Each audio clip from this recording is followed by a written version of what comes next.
So I'm here to try and get some honey off. Crap weather, hives starving to death.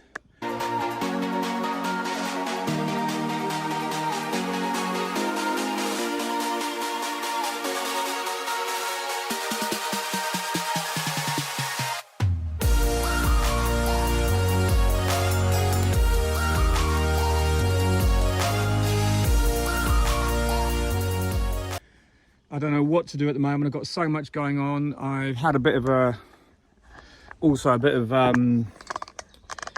shock to the system when I was in Paris at the weekend. I was the victim of a pickpocket. So very briefly, I went to the machine to buy a ticket and the machine wasn't working properly. I couldn't get it to work on my, we call it Son Contact, but you know, the Wi-Fi contact just to buy a small ticket. It was €2.15. So I used my card, my business card, put that in the machine, put the number in, got the ticket, didn't think anything of it. Went onto the underground, looked when I got off the underground at my wallet, which was in my sack I carry around myself. The zip was undone and my wallet was gone, and in it was the card I just used, as well as other cards, some ID cards, and the card I just used to buy the ticket. So I immediately went on my app, and someone already drawn out €500 and tried to make some transactions, which luckily were refused. But you know what? It's like the most scariest thing when you see that, and it's totally beyond your control. So what I did was immediately, within seconds of discovering that, I froze all my cards. But, you know, I just feel like sick, absolutely sick that the money you lose is gone. The bank may reimburse those fraudulent transactions, and they were fraudulent. I didn't authorize them, but they got my number because they either put a recorder on the card machine, and that's perhaps why the machine wouldn't work Wi-Fi or Son Contact, or they could have had someone just nearby. The problem is it was a really busy train station at Gare Montparnasse, and I just feel like whatever, you just have to pick up the pieces and move on. The annoying thing was it had my ID card, it had my health card, which are all replaceable, and it had my driving license, which I've managed to get renewed already, but I'm just waiting for that to come down. It'll take a couple of days because I've got photocopies of everything. And so first of all, in France, you have to go to the gendarmerie, who were really helpful, and I explained everything. They said, yeah, it staggered me that there's approximately 50, as an average, 50 pickpockets a day in Paris. It's just a business to them. It's nothing personal. I think you've got to take it like that you're just another victim. I mean, I'm standing there like a spare prick at a wedding with a bright yellow suitcase and having problems with the machine. Everyone else is going up, in and out, in and out. I'm like, take my money. It's so obvious that I'm there, not knowing a clue what I'm doing. Moving on from that though, I've learned a lot. I still can't believe that someone managed to do that. They're an organized group, whatever, you know, there's just nothing more I can say. So now kind of 3 days after I got back, it was an amazing concert, had a fantastic time. My daughter is like super happy. She absolutely loved it. And everything in the end is fine, and maybe I'll get some of that money back, I don't know. I also had €260 of cash in my wallet. That's gone as well. But you know what, at the end of the day, you just take a hit. I have this joke where I just say every now and again you take one for the team, and that's when I've just done one. So, you know, extremely disappointing. So now I'm just going to focus on getting this honey off. So I've got honey on a lot of colonies. This is just this area. So I've got 1, 2, 3, 4, 5, 6, 7, 8, 9, 10, maybe 20 supers here. And I've got a load more up there. So I'm going to do this area first. What I do is I take the supers off, and I'm putting them on their side next to the hive with all the bees in it. And I'm going to put some spare supers back on. I haven't got quite enough, but that doesn't really matter because the bees are struggling at the moment anyway, because there's like no feed around and it's really cold. So I'm going to put those supers on, and then I put the roofs back on the hives, and then I blow the bees off to in front of the on the grass in front, and the bees crawl back up. Now it's not ideal this, because it's a little bit damp, and I'm a bit worried that the bees are going to struggle to get back into the boxes. But we're all right. We've got some sun coming up. As long as it stays sunny when I do it for about an hour afterwards, we're usually okay. But I'm just going to leave the camera running here and then just try and show you what I do as I do it. But this is what we call blowing off the bees. I've got my leaf blower there, and I'll get the hives ready first here. I'll do this whole section here, then I'm going to do the other section up there. But I can drive right up to there. You can see the gap in the hedge, and I can access those. There's not a lot of honey up there anyway. There's only more on the far side, but I just want to get it off and get it in, get it home. So the weather forecast for tomorrow is pants all day, so I want to be able to do that, get it extracted. Well, tomorrow, if the weather's duff, at least get the first lot done. I'm behind by a week already. Well, last week was perfect weather, but the honey wasn't ready. Now it's ready, and it's already starting to crystallize, so I've just got to do the best I can. So if you are harvesting this way, myself, what I've always learned in the past is give everything a good smoking first, and then leave them settle for 10 minutes, then start taking your supers off. We've just had a very brief shower, which has really pissed me off, because now the grass is wet in front, so I'm going to go around with the leaf blower once I've pulled the supers, and quickly blow in front of the hives where the supers are going to come off, just to try and wash off any light amounts of rain. There's not a lot, it's just enough to be a complete pain in the eye as usual. But this time of year as well, look, I've just forgot that my suit wasn't even done up. Make sure that you've got everything done up properly, because when you're harvesting honey, you can't stop for anything. You just get on and pull it off. There'll be a few bees that go back with me, there always is. But the other thing is, I've got to be careful, because there's a colony there that's on the point of dying. There's a few dead bees at the front. Got to give that a frame of honey or come back with some feed after, because this is exactly what you get. You go from riches to rags before the next flow starts. You pull the honey off. These haven't got any supers on, and they were put into hives a couple of weeks ago, so they are sitting targets for starvation because they've got no stores. You've got to be so careful. The other thing is, bees at the moment are really grumpy here because we've got low pressure, and they absolutely hate low pressure. Change it for an anticyclone from a depression, everybody's happy. The bees are happy, we're happy, sunny days, light winds. Now when we got this big low, but actually we're in the meteorological terms, it's what we call a coal. The low's expanded, and it's just like a slack low pressure. So any showers you get can last a really long time, which in some respects is good because they can give a large amount of rain. But on the other hand, if you get stuck in a shower, it's cold and wet for ages. But when the sun comes out, it's absolutely beautiful. But there's not even much flying because the bees know there's nothing out there. So I'm going to go around and smoke these, take the tops off, put them on the colonies next door just for a moment, and then I can blow the bees off, and hopefully that'll work, and then get home with the first lot. At least I'll have something to extract tomorrow or tonight.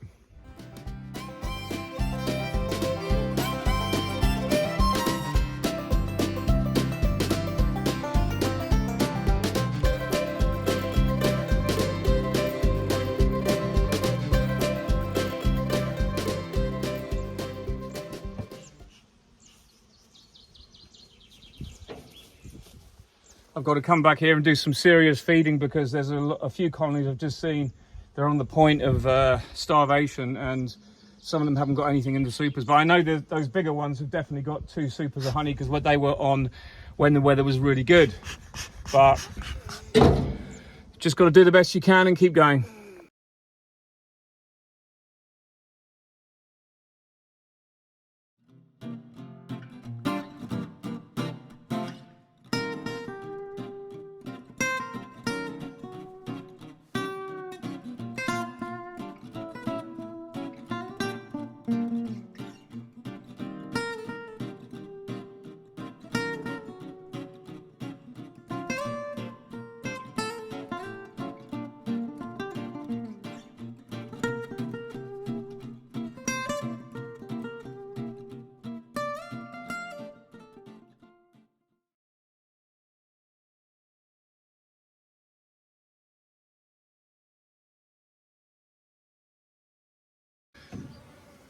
So far, pretty disastrous.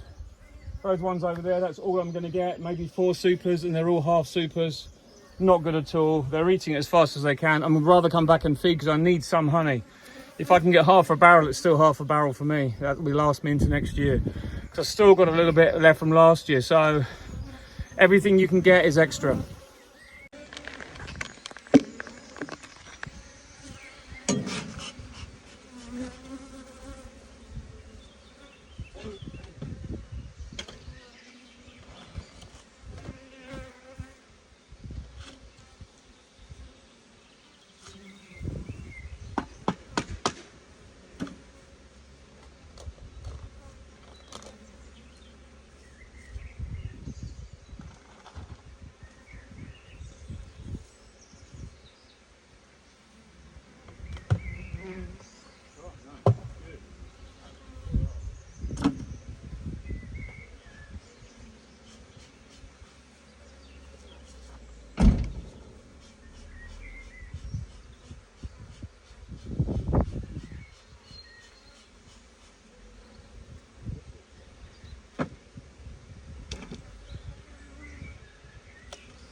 So there's not a lot. Anyway, like you can see there's a bit there. We're going to blow the bees off all these now. So the beauty of doing this is if you do it this way, you don't get any robbing in the apiary. And there's not much robbing this time of year still because it hasn't actually got to that point yet, because there is still food around, but there's colonies on the point of starvation you've got to watch. Okay, so 8 supers, pretty poor.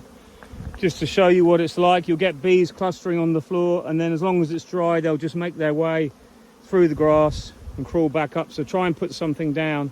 You can see there's loads of bees in the colonies, which is really good.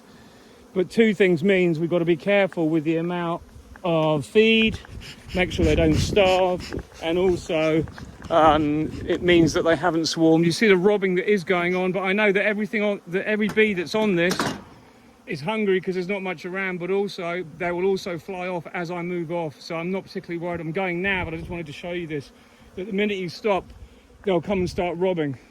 But this, I know, I'm so pleased. At least this is done. I'll get the top bit done in about 10-15 minutes. Plenty of bees on my truck and probably covered in poop as well. But give your bees somewhere to walk up and they'll all make their way back in. See huge colonies, and I was so glad to be able to actually, you see, this is what happens when you blow the bees off. As long as it's dry, they'll all make their way back up and they'll go in the right colony. Don't forget, there's no queens here. All the queens are beneath the excluders. And there's a super on the floor there, I know. This one has got a little bit of CBPV by the looks of it, or some virus. The cold weather this year has just been a complete pig. You can see how far the bees get blown, but they will make their way back up, and these are just huge colonies. So I'll probably come back with a second super and I'll check the feed levels, and if they need a feed, I'll just have to give them a slug in the top of the hive and then let them sort themselves out with that. So I don't want to stand on any bees here, but my support has fallen down, so let's put this back up, and they'll use that to climb their way back up. There you go, guys. There. Just remember, they will climb up anyway, but if you can help them on the way. You get bees everywhere, they don't like it, they rob. But let's get these few bees home, these few supers home that I got from the start, and then I won't have to worry anymore. At least this place is done. My next apiaries won't have so many bees anyway, because there's not like all these nukes and hives up there in the same area.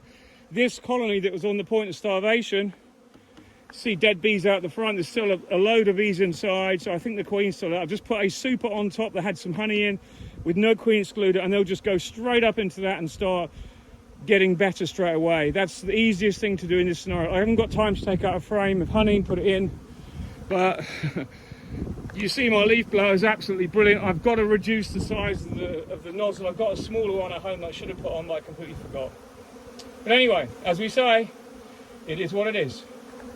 Let's go and unload these at home, come back for the next lot up the top. As with many harvests and many springs, I can tell you, it's often like this.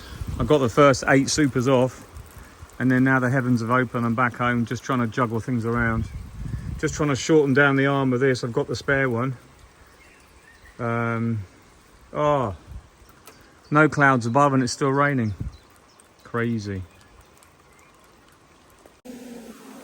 So just trying to show you quickly what I've been doing. I've been brushing bees off my hand. We had a massive rain shower. There's more coming up here. It's like that this time of the year. Look at these bees robbing. There's nothing in those supers at all, but because they're in a frenzy, they just can't help themselves. But the further down this row, there's hardly any honey. These are the supers that are on first on the colonies that were stronger. There's not a lot of honey, but what I have got out is that, for example. So there is a bit. It's better than nothing. And as I said, because I'm selling now in pots and not in bulk, I'm getting better honey for my prices. So I'm happy to do this. It's going to be a long week the rest of this week. I'm working into the weekend to try and pull as much honey as I can, but I'm brushing the supers off, leaving a super on if I need to that is half, that is full of bees, or giving them space if they need it. Because the problem is, I've just put a spare super back on this one. You see it's full of bees already. But what I do is I don't want to have to come back just yet, but there's no way there's any swarming going on. These two are both swarms, so there's a small amount of bees there. So those two, the supers that are on top, are actually just sitting on a cover. They're just sealed at the moment, because what I'm going to do is last minute I smoke everything here and just whisk away the remaining supers that have got a cumulative amount of honey in, and that's done and gone. Then I've got to come back and do all the feeding here. And there will be a lot of feeding this year. There's no doubt about it. Everything is bone dry. You see how green everything is, but there's just no food. There's a few flowers here, but we need heat, and all we've got is rain at the moment. So it's kind of weird this year. Really weird. Loads of beautiful green lush grass. We've had plenty of rain. Well, I wouldn't say plenty of rain, but more than usual, which is great. So there is a good chance we could have a good summer flow. But never say never. I mean, just look at this. It's absolutely nuts. I mean, this is just like crazy. Crazy robbing. It's like it was in the summer. Okay, I have got a lot of bees here, and this will be the worst apiary to do because there's more intensity immediately. So, as we say, it is what it is. But I'm going to have to come back and feed a lot here. But there's time. There's time for that. They've all got a little bit of honey in, but they'll need just a bit of balancing up. What you can do if you want to feed when you've got a super on, I worked this out last year. You take your super off that's full of bees. So that's full of bees, but it's got no honey in it at all. You put that to the side. You then put your feeder on top of the brood box and fill it up with feed. Your feeder is also clean and brand new or banged out. There's no bees in it. So you fill that with syrup. And then you get another brand new super and you put that on top of your feeder that's full of syrup and close it up. The bees that are at the side will walk out the super because it's empty anyway, and they'll walk into the hive. and that way you guarantee that the honey, that the nectar or the syrup that you've given them goes into the brood box. Because when they're hungry, they will only store it in the brood box, in my experience. Other people may disagree. You don't have to feed them a lot if you know there's a flow starting soon, but you certainly want to feed them a pint to 2 pints or about a litre, at least to keep them going for a week. Because this time of year, there's nothing. Unless we get heat, unless we get really nice hot weather, there'll be no honeydew coming in and there'll be no early bramble because the bees just won't be foraging. But I've got to get this finished because look at this shit coming up here. There's another storm coming and I better get this going and done. But anyway, that's what I've been doing today. It's absolutely crazy. I've got all these bees that went into nukes. They're all bursting out their boxes. They're all really hard. They're all really full of honey. But what I've got to do now is I've got to get these boxes turned around. A lot of this is going to the buckwheat. A lot of that is going to the buckwheat. But I've just got to get the honey off this week. Otherwise, I'm going to waste it. And it is starting to crystallize, but I have an option with that. I've got a honey warmer, a warming cabinet now that can take maybe 5 or 6 supers of combined frames. Or if I stack them in just neatly, it will warm it up and eventually decrystallize the whole thing. So there you go. That's what I'm doing at the moment. Well, I got all the honey pulled, just to let you know, but it's absolutely lamping it down now. Big thunderstorm. I'm sure you know what rain looks like, but it's the kind of rain where if you don't wear a hat, it'll make your head bleed. And we've got rumbles of thunder, and this is so typical spring where you try and harvest and you've got all the best intentions and it just is so tricky. Look at that, big raindrops. Let's just hope that equates to a good summer harvest. Anyway, that's this place done actually. So now I can go on to the next apiary tomorrow or even tonight. It's supposed to clear through. It might be sunny and dry, and the next apiary I can probably drive into as well. So we'll see. So that's all for now. That's just what I've been up to. Plodding along now and getting things done as quick as I can. Take care, see you soon, bye bye.